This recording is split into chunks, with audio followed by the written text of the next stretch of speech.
I'm not sure if I should do a welcome or just saying my welcoming remarks, because I think Professor Adriana has done a great job to welcome us here in Mozambique. Just to follow through the protocols, our host, Professor Adriano Nuvunga, Executive Director for Center for Democracy and Human Rights. Our convener, Ms. Crystal Simeoni, Executive Director, NAWI AfriFem Collective. The members of the Stop the Bleeding campaign, the United Nations Independent Expert on Foreign Debt, Human Rights, and Other Financial Obligations, the Chair of the African Parliamentary Network on Illicit Flows and Taxes, the Honorable Medades Singona Lubega, Chair, African Organizations of Public Accounts Committees, Honorable Anthony Woluma, Chief Executive Officer, African Young Parliamentarians Association, and representatives from civil society, think tanks, academia, and the fourth state. Bon dia. Are you happy to be here? Oh, good. I'm great. Yeah, I'm great to hear that. So, all of you distinguished friends and comrades, this conference is our fourth Africa Debt and Development Conference, and the theme is Africa's Debt Crisis, Pan-African Feminist Perspectives and Alternatives, in recognition to the critical need to address the deficit in alternative proposals. I think Crystal clearly spoke about that. And I want to re-emphasize that debt is gendered, and we can't ignore that. And this is not a new conversation. But the fact that we have been talking about debt and feminism and gender equality for a long time makes me feel so happy that we brought the conversation back to the center.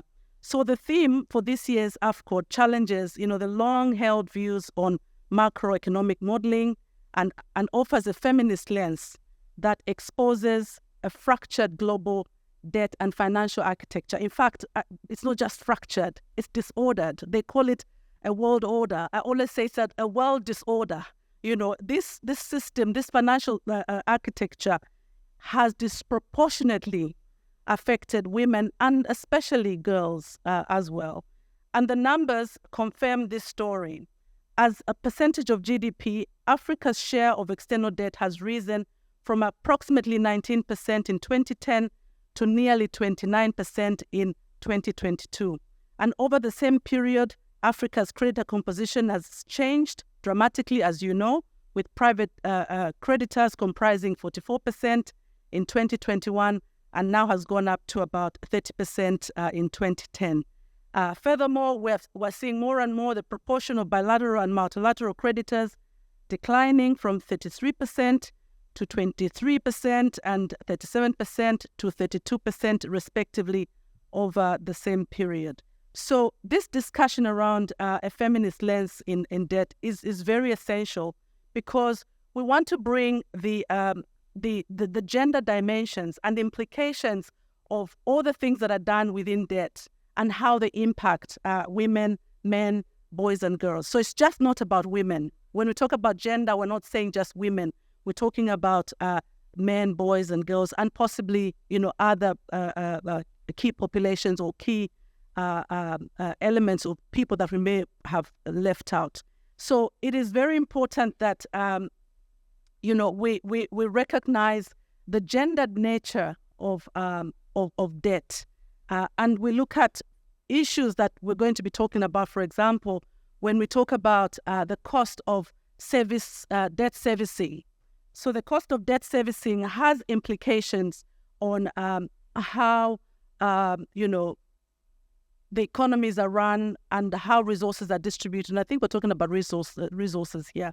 So you find that the cost of servicing debt is disproportionately felt much more by women, and particularly children as well, because the funds are not spent on key areas where women, particularly being primarily caregivers in unpaid work, they're not able to access health, and education and other services because of the debt servicing.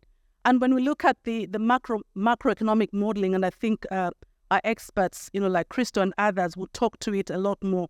When you look at the contraction of loans and the conditions under which these loans are contracted, it does limit, again, public spending. The austerity measures, which all of you in here, I'm sure, are very aware of that.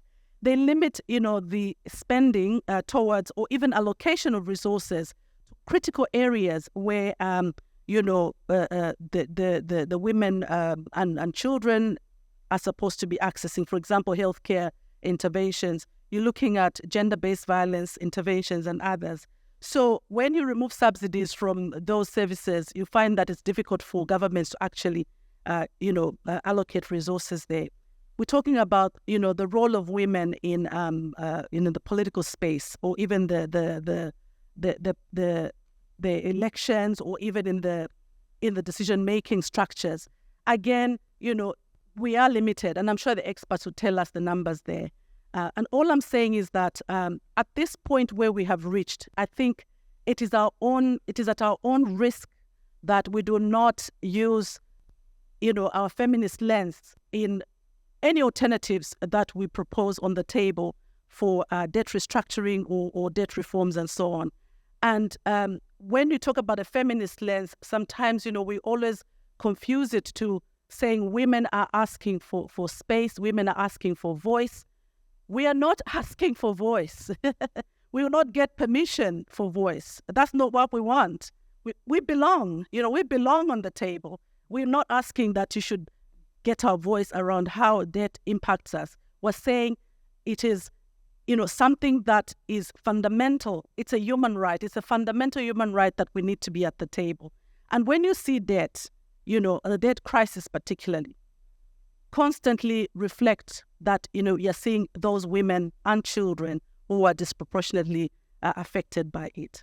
So the global financial architecture just doesn't need to reform, colleagues. There must be a way that we overhaul it somehow.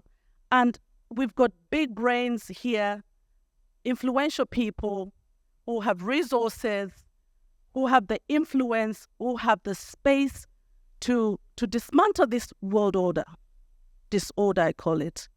We can use our influence, colleagues. And this platform helps us to reignite, that passion and drive. It should not be just a tick box trying to, size each other up and getting to know who has the best theory and so on.